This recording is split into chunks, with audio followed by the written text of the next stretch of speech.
Look at who helped wash the car. Look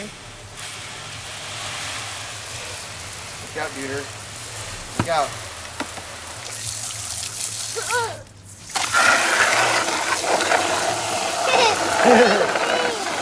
Look at Uncle Shauna.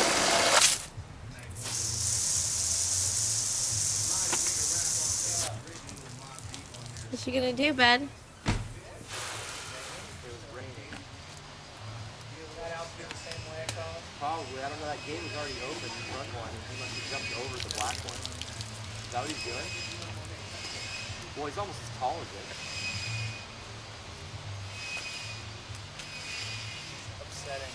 Well, yeah, he was running around, and I was like, get over here. You know, I put it There's back in there. Sean. Yeah, I'm gonna have to drill a Good deal job, Jack. Set it for him. Set so he can't get through that fence. Right.